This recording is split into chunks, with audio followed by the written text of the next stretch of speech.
This is my read-through of The Break by Marian Keyes. Myself and Hugh, I say. We're taking a break. A city with fancy food sort of break, Maura narrows her eyes. Or a Rihanna sort of break. Well, she presses her case. Is it a city with fancy food break? No, it's the Rihanna kind. You've got to be joking me, because Rihanna's what, 22 and you're not 22. It's imperative to shut her down before she utters my age. I don't know how I got to 44. Clearly I'd upped my eye off the ball, but a bit late to the party. I'm trying to airbrush away all the references to it. It's not just the fear of dying, and worse, the fear of becoming jowly. It's because I work in PR, a dynamic, useful sector, which does not value the less young amongst us. I've bills to pay. I'm simply being practical here. So I avoid any stating of my age, like ever, in the hope that if no one says it, no one will ever know about it, and I can stay age-free until the end of time. My one regret is that I didn't adapt this attitude when I was 27, but I knew nothing when I was 27. I'm your sister, Maura says. I'm 7 years older than you, so I'm 51. Of course, I say very, very quickly, talking over her to shut her up. Of course. Maura has never worried about getting old. For as long as I can remember, she's been ancient, more like Pop's twin sister than his oldest child. So, it's a break, where you can go off. Where?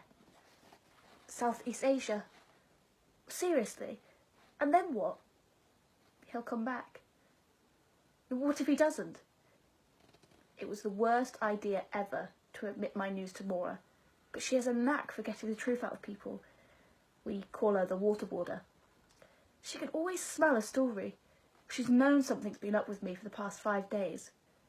I thought I'd be okay if I kept ducking her calls, but clearly I have a strong delusional streak, because it was only a matter of time before she showed up at my work and refused to leave until she knew everything. Look, nothing is definite, I try. He might not go, because he might not. You can't tell him, she announces. Just tell him he can't, and let that be the end of it. If only it was that simple. She hadn't read Hugh's letter, so she didn't know the torment he was in.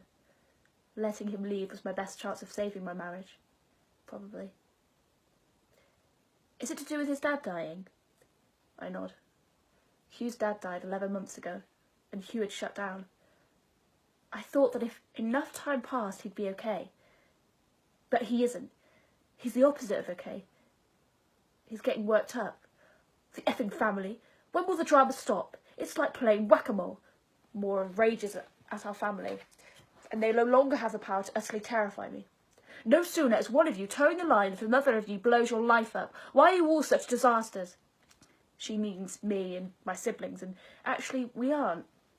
Well, no more than any other family, which is to say quite a lot, but so is everyone else's.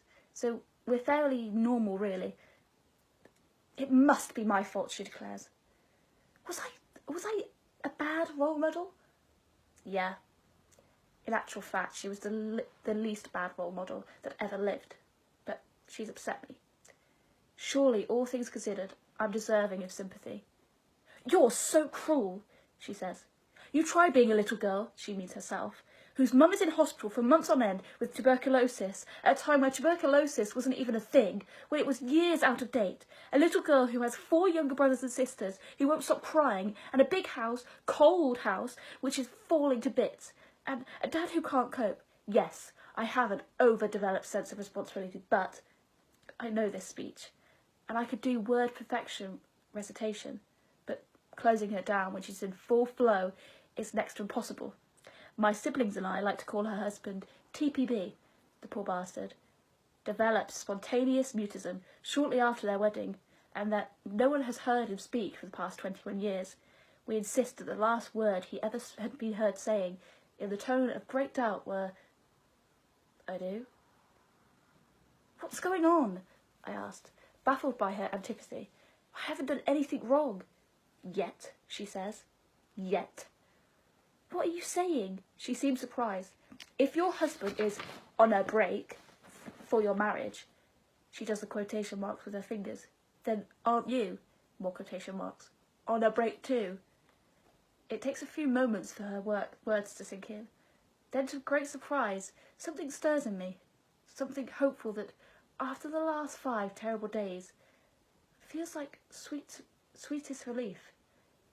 In a small recess of my soul, a tiny pilot light sparks into my life. Slowly I say, seeing as you put it like that, well, I suppose I am